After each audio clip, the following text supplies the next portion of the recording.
Sabbath School Lesson 2, April 4 to 10, The Origin and Nature of the Bible. Hi, my name is Jonathan Peterson.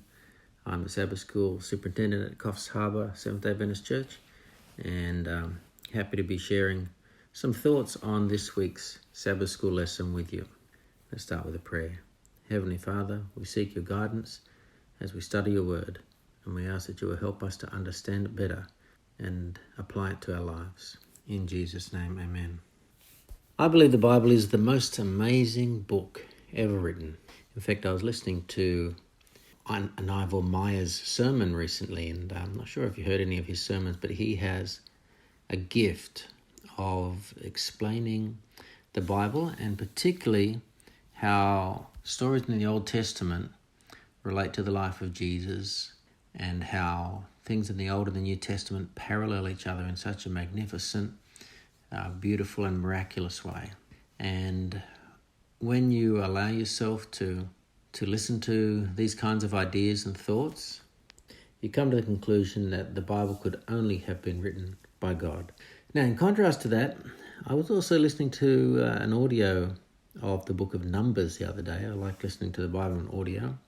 And I was wondering, as I was listening to genealogies, and then also in Leviticus I was listening to all the details about sacrifices to be given, and I was wondering, how do I apply this to my life? What does God want me to get out of this? What's the benefit of this for me living day to day? So, whilst we may see magnificence and beauty in the Bible, sometimes we wonder why God wanted to write so much detail about certain things. Anyway, that's just some food for thought. First question I want you to think about is this: why did God want to communicate to us through a book, through the written word? What are the benefits of writing things down in a book? Well, I'm not going to give you the answer to that. I want you to think about that. So let's go to the next question. When was the Bible completed? When was the last book written?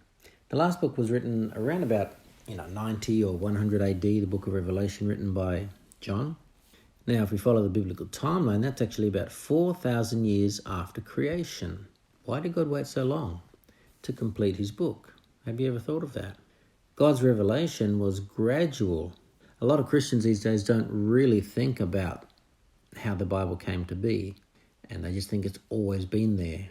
They don't think that for most of history, people did not have the complete Bible as we have it, because it has been a progressive revelation over time. In fact, for more than 1/3 of human history, that's more than 2,000 years, about 2,500 years, there was no written word. Because if Moses wrote the first 5 books, then Moses lived around about 1500 BC. And so if we take the Earth's age as being around about 6,000 years old, then for a good part of human history, there was no Bible or written word as we know it. So we take it for granted, but we are in a privileged position to have God's word with us. So it might be worth just having a think about how other holy books came into existence, and compare that with the Bible, and compare their claims to some of the Bible claims. Now, there are other books which claim to have been divinely inspired. An example is the Muslim holy book, the Quran. Now, what's the difference? Well, the difference is the Quran was revealed to one man in a cave over a period of 23 years by the angel Gabriel. So what does that have in common with the Bible? Well, you might say there was an angel involved, and perhaps in some of the books of the Bible we could say maybe an angel was involved, but generally no. In Revelation there was an angel, or there was Christ that appeared, and sometimes an angel. But generally speaking, there's a vast difference between how the Quran was recorded and how the Bible was recorded. The Bible was recorded over a period of 1,500 years, and there were about 40 authors. The Quran had one author. Let's have a look at another example, the Book of Mormon. The Book of Mormon was, like the Quran, revealed to one man over a period of a few years. Now, both of these books also differ significantly to the Bible in this. Both of these books claim to be word for word what was revealed by God. In the case of the Quran, the angel spoke word for word, and Muhammad was told to write it down. Not to recite it. So the words, the Muslims believe that those very words that are in the Bible are the actual exact words of Allah, of God. Same with the Book of Mormon. The scriptures were written on golden plates, and so it was a translation. Joseph Smith was given the job of translating those golden plates into English. So, what about the Bible? Well, let's go to Monday's lesson, and this will help us to understand it. Monday's lesson is called The Process of Inspiration. How was the Bible inspired? And it's just worth considering those other two books which claim to be scripture, so we can compare and contrast. Well, let's start with the verse 2 Peter 1, verses 19 to 20. 2 Peter 1, 19 to 20. And so we have the prophetic word confirmed, which you do well to heed as a light that shines in a dark place, until the day dawns and the morning star rises in your hearts, knowing this first, that no prophecy of Scripture is of any private interpretation, for prophecy never came by the will of man, but holy men of God spoke as they were moved by the Holy Spirit. So firstly, the first distinction in contrast to the other books that I've mentioned is that the Bible was written by a number of different authors. Now, to me, this gives it greater authenticity because there's less chance that just one person is fooling you if it's written by a number of people. Secondly, that word moved. Holy men were moved by the Holy Spirit. What this implies is that in contrast to the Quran, the Bible is not a book that has been dictated. It's not about dictation, but about inspiration. And so what we find is, as a result of that, God gave the authors, each individual author, the freedom to write in their own style of writing. And so we find distinct styles of writing when we look at different books in the Bible. In this sense, in this way, the Bible is a combination of the human and the divine. Now, the Muslims find this highly offensive because they believe that a book of Scripture should only be divine. There should be no human element in it, and that's why they believe in the process of dictation, where every word is God's word and there is not one human word in there. So it's very different. The Bible is very different. Now let's have a look at 2 Timothy 3, 16 to 17. All Scripture is given by inspiration of God and is profitable for doctrine, for reproof, for correction, for instruction in righteousness, and so on. So here the process is called inspiration. In 2 Peter, the process was moved by the Holy Spirit. So these are synonymous, moved by the Holy Spirit and inspired by God. Once again indicating that this is not an exercise in dictation, but an exercise in inspiration. In Amos 3 verse 7, we read, "Surely the Lord God does nothing unless he reveals his secret to his servants, the prophets." So here we find in Amos, once again, God reveals his secrets to multiple people, to his servants. This process of revelation, once again, is not an exercise in simply a human hearing words spoken by God and writing them down word for word, as a young student would do at school when the teacher recites something and they're told to dictate. That's not how it happened. Okay, let's move on to Tuesday's lesson, the written word of God. Okay, so the focus on Tuesday is the fact that the Word of God is written. Written.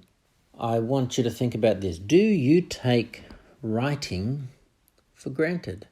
Do you take writing for granted? We see in a number of instances in the Bible, like for example with Moses and Joshua, God says, write these words down. In Revelation, John is told to write what you see. So God deliberately decided that he wanted to reveal himself to humanity in a written form. Now, when I say we take this for granted, it's because a lot of people don't realize that in many civilizations in history, there was no form of writing. There was spoken language, but there was not written language. Now, I remember seeing a film that was set in very early times in America's colonial history, and the tribe that the British were interacting with had no written language, and they were curious when they saw the British, writing things down, and they had no idea what was going on because they didn't have a concept of written language. So one British man trying to show what he was doing, asked one of the natives, native Indians, tell me something that no one else would know. So he told him something that he hadn't told anyone else, and so the Englishman wrote it down. Okay, then he invited his English friend, come over here, didn't say a word to him, just showed him what was written, and then the English companion looked at the American Indian and told him, kind of asked him to confirm, is that really true? Did you, whatever the secret was, I can't remember what it was. And the man, who knew he hadn't told anyone except the Englishman who had written it down, was absolutely shocked. To him it was like magic, that somehow his words had transferred onto that piece of paper and then into the mind of another man. So it's actually quite miraculous, the written word, and we do take it for granted. So what is the benefit of having the scriptures in written form? Well, of course, it's always accessible. Another benefit is it doesn't change like legends and stories passed by word of mouth. They can change so very easily in a very short period of time. Another benefit that I can think of is that this knowledge can be passed from one generation to the next. And of course, our society is just based so much now on written text that sometimes I think we take it for granted and we don't realize how important it is that God chose to record human history from his perspective and to record his laws, his thoughts, his interaction with humanity in a written form for us. It is an amazing blessing. And in the time that we live, we are the most fortunate generation in history when it comes to accessibility to the scriptures. Everyone can have their own copy of the Bible, whereas in the past, it was very difficult to get your own copy of the Bible because it had to be handwritten. Not only that, but we can have digital copies of the Bible, and many of them are free. And of course, even to buy a print version, you can get them very, very cheaply. So, and also on your phone or device or whatever, you can get multiple translations. You can get an audio Bible as well. So we just have the easiest access of any generation in history to God's written word. And so we need to be thankful for that. We need to be grateful. And we actually need to take advantage of it. Let's go to Wednesday's lesson. The parallels between Christ and the scriptures. Okay. So the most obvious verse here is John 1:14. The Word became flesh and dwelt among us, and we beheld his glory, the glory as of the only begotten of the Father, full of grace and truth. Now, I'm not going to go into all the details in Wednesday's lesson, but there are many, many good comparisons there in Wednesday's lesson, which I recommend you have a look at and consider and ponder. But I just want to add one extra thing. Jesus came to earth, around about well, they say 0, but it's probably 3 BC. Completed his ministry in around about 30-31 AD, and the final book of the Bible was written around about 90 AD. So Christ and the completion of the Bible, the coming of Christ and the completion of the Bible was in the same century. Now, out of the 60 centuries, approximately, that humanity have lived for, it's quite interesting that I find there's only one century where in that same century you have Christ coming and you have the final book of the Holy Scriptures written in that very same century. Very interesting. Now, probably the most obvious comparison between Christ and the Scriptures is this. As mentioned, the Scriptures are a union of the human and the divine, just as Christ is a union of the human and divine. Why did God choose to do this? Why didn't God choose the dictation method like the Quran? Well, I think that the way God has chosen to do it makes the Bible much more relatable to us. The fact that people had some input into it. People invested their personality into the Scriptures. Just as Jesus, when he came to the earth, made God more relatable. Jesus became our brother, became one of us, and helped us to connect, to understand, to relate to God in a deeper way, because he was us. He was like us. He became one of us. And so when by God allowing the written word to be that mysterious and magnificent combination of the human and divine, we find that much more relatable. Let's go on to Thursday. Understanding the Bible in faith. Okay. I've got faith in the Bible, and I'm assuming a lot of the people listening to this also have faith in the Bible. So I want to ask you this question. Why do you have faith in the Bible? Is it a blind faith? Or is it a faith based on very good evidence? Well, I can tell you that over the years, the amount of evidence that I've had presented to me of the divine inspiration of the Bible is so overwhelming that it takes very little faith for me to believe that God is the author of the Bible. Now, perhaps in my younger days as a Christian, I would have to step out more in faith, trusting that this is God's word. But there's always going to be some element of faith, but really there is just so much evidence. The more you explore the Bible, there's so much evidence that this can only be divinely inspired, that faith turns into conviction. However, there are many people who do not have faith in the divine inspiration of the Bible. Hebrews 11:6 says, without faith, it is impossible to please God. So when you come to the Scriptures, you do need to have faith that is God's word. Otherwise, you could end up like many skeptics who, there's many skeptics in seminaries, in colleges, who study the Bible well, and probably, they may know it better than you and I do because they study it deeply and intensely. They don't believe that God wrote it. And no matter how much they read it, no matter how much they study it, because they come to it with a skeptical perspective, they cannot see the divine fingerprint that you and I can see in the Bible. What seems so clear and obvious to us is not evident to them. They're blinded by their skepticism, and they refuse to entertain the notion of faith. If you don't want to believe, you don't have to. It was the same with Jesus. How many miracles did he perform in front of people? And yet many of those people who witnessed the miracles still refused to believe because they didn't want to believe. So God does still leave us that choice in spite of the abundant evidence that the Scriptures are divinely inspired.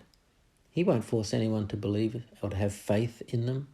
But when we do come to the Scriptures in faith, God opens up our eyes to amazing things, to an understanding of him and his will and the great controversy and just many beautiful and wonderful things. Let's have a look at the verse 1 Thessalonians 2:13. For this reason, we also thank God without ceasing, because when you received the word of God, which you heard from us, you welcomed it, not as the word of men, but as it is in truth, the word of God, which also effectively works in you who believe. So here Paul is commending the Thessalonian church because they welcomed the word of God, they welcomed the scriptures as the word of God. They had faith that this was God's word, and they were blessed by it, and they found that the word of God was able to work in their lives in a powerful and effective way because they accepted it by faith. If we do accept the word of God by faith, what's the result? Hebrews 4:12. For the word of God is living and powerful and sharper than any two-edged sword, piercing even to the division of soul and spirit and of joints and marrow, and is a discerner of the thoughts and intents of the heart. The Bible can pierce our soul. The Bible can convict us of our inner motives, our thoughts, our intents, those things that we want to hide from the world, the darkest places of our minds and our hearts. God's word can penetrate into those places, into the darkness, and bring illumination, bring repentance, and bring a change of heart, bring transformation. This is the power that you'll only find in God's word as his Spirit speaks to us through that word. And finally, let's go to Friday. If we want to get the benefit from reading God's word, we need the guidance of his Holy Spirit. It is his word, and it's only his Spirit that can give us the correct understanding of his word. I also want to add my recommendation to this. This is from my experience and what's worked for me, and that is read the word slowly. Don't read it like you're reading the newspaper or the internet or a novel or something like that. Slow down. There is so much wealth, a great richness in the words of Scripture that if we read too quickly, it's too difficult to digest. It's rich food. Try to eat it slowly. And then what we need to do is pause, go back, read it again. Pray, read it again. Ponder, meditate, consider what God is saying in each sentence. This is how I believe we can get the most out of the Scriptures. Allow the Holy Spirit some time to work on our hearts and our minds and to reveal things to us rather than rushing through because I made a commitment to read 3 chapters a day and I just need to rush through and get it done. Well, there's no benefit to that if it's just a routine and you're not allowing the Spirit to speak to your heart and your mind and illuminate the things of God which are present in his word. Okay, my final thoughts, final questions, final thoughts. Why does God reveal himself and his will to us? What's his plan? What's his purpose for doing this? God is love. And so whatever he does is done from the motive of love. God has given us his written word because he wants to restore the relationship that he had with humanity when he created mankind. Out of love, he's doing his best to restore and to reconcile us back to him. Not only that, but God wants the best for us. And he knows that by following his guidance, following his laws, following his direction, we will have the best life. But ultimately, the Bible really is the story of God's interactions with mankind from creation, the fall, and then the rest from the fall until the end of the book is the history of God working through man, working on the earth to restore man back to that condition that he was in the Garden of Eden, in perfect harmony with God, longing to do the will of God, in a loving relationship with God, not in defiance and rebellion towards God. And so we find the story of the Bible starts in a garden. And in that garden, mankind was lost. Mankind fell because of sin. And then we find in another garden, the Garden of Gethsemane, Christ gained the victory over our enemy, Satan.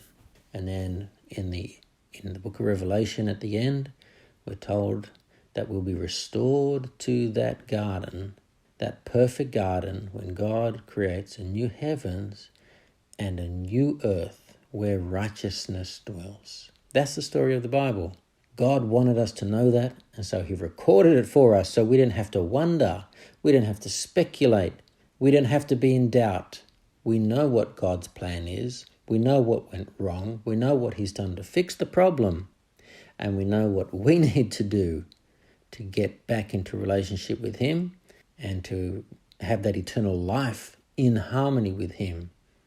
So really the Bible is God's plan to bring us back to him. And aren't we just so blessed that he chose to write it down for us to make it so clear for us. Let's never take that for granted. Let's always be grateful for the written word.